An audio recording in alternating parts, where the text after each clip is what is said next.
All right, so now we're going to do some of your assignment together. So if you want to go grab your math book, we're going to be working out of your math book, and it's going to be on page 471 and 472. This is lesson 35. So go grab your math book, and you can do it with me. So if you need to pause, go ahead and pause and run and get your pencil and your math book, and we'll just get started. So on problem number 1A, we're starting with 8/5, and our problem is wanting us to draw and label a tape diagram to show the following are true.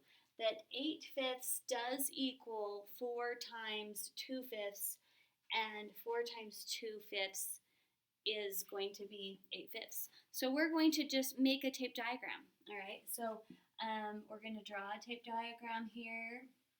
And we have to have 8/5 pieces. So we're going to cut our tape diagram into 8 pieces. And let's see, if I cut it like that, I'm going to have 1, 2, 3, 4, 5, 6, 7, 8 pieces. And I'm going to label them, oh, sorry, they're fifths. I'm sorry, 8/5. So we have 1/5 here, 1/5 here, 1/5 here, 1/5 here, 1/5 here, 1/5 here, and our 8 of them. Okay, so we have 8/5, and we're proving that it is equal to having 4 groups of 2/5. All right, so we're going to chunk these 2/5 together, and we're going to chunk these 2/5 together, and these 2/5 together, and these 2/5 together. So we are showing that we have 4 groups of 2/5, or 4 times 2/5 does equal 8/5. All right, so that's problem number 1.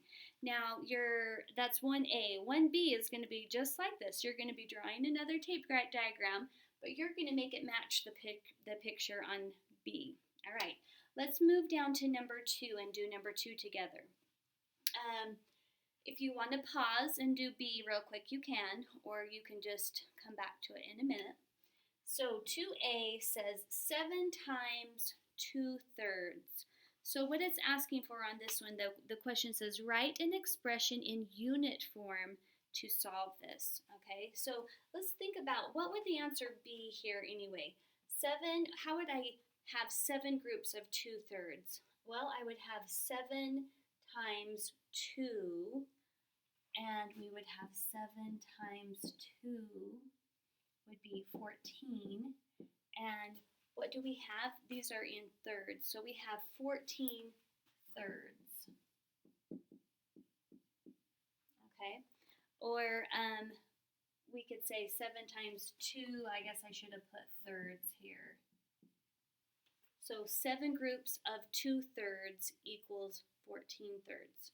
So that's how you would do A. Now what about C? We have 16 times 3/8. Now 16 is a little bit bigger of a number. I'd have to go 16 times 3, 16 groups of 3/8. So how would I do 16 times 3? Well, I'm probably going to have to use my multiplying skills, and probably I'm going to have to write out 16 times 3 and multiply it this way, unless you can do groups of 16 in your head, which I'm not very good at. So I would probably go 3 times 6 is 18, 3 times 1 is 3, plus 1 more is 4, and I have 48 eighths. Okay, I'm just going to rewrite that over here so that you can tell.